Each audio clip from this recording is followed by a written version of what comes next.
AP CM Chandrababu Godavari నీళ్లను తరలించే కుట్ర చేస్తున్నారంటూ ఆరోపించారు మాజీ మంత్రి జగదీష్ రెడ్డి. తెలంగాణను ఎడారిగా మార్చే ప్రయత్నం చేస్తున్నారని అన్నారు. ఇక గోదావరి బనకచెర్లపై తెలంగాణ ప్రభుత్వం సీరియస్ గా లేదని మండిపడ్డారు. కృష్ణానది నీళ్ల విషయంలో తెలంగాణకు అన్యాయం జరిగిందని అన్నారు. చంద్రబాబుతో చర్చలు చేస్తే తెలంగాణకు నష్టం జరుగుతుందన్నారు. ఎలా గెలిపించింది మిమ్మల్ని? మహబూబ్నగర్ ప్రజలు, మెదక్ ప్రజలు కదా, వీళ్ళ కొరకు కదా మనం కొట్లాడాలి. ఇవేవి ఆలోచించకుండా దీంట్లో ఏందో రాజకీయాలు లాభం వస్తుందో తెలివి తక్కువ ప్రయత్నం చేయకండి.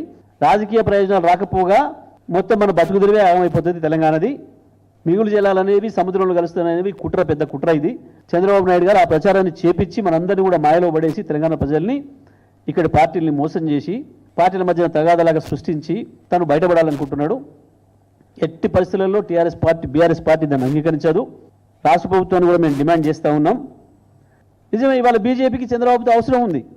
ఇవాళ నరేంద్ర మోడీ శ్వాస చంద్రబాబు రూపంలో వస్తూ ఉంది. ఆయనకి ఊపిరి అయి ఉన్నాడు కాబట్టి మాట్లాడే పరిస్థితి లేదు. మోడీ ఏమైనా ఉండొచ్చు, చంద్రబాబు ఏమైనా ఉండొచ్చు, కానీ ఇవాళ తెలంగాణ బీజేపీ ఎంపీలు గెలిపించింది తెలంగాణ ప్రజలు, కరీంనగర్ ప్రజలు, నిజామాబాద్ ప్రజలు, హైదరాబాద్ ప్రజలు, ఆదిలాబాద్ ప్రజలు, ఇక్కడ ప్రజలు కదా గెలిపించింది మిమ్మల్ని. మహబూబ్నగర్ ప్రజలు, మెదక్ ప్రజలు కదా, వీళ్ళ కొరకు కదా మనం కొట్లాడాలి.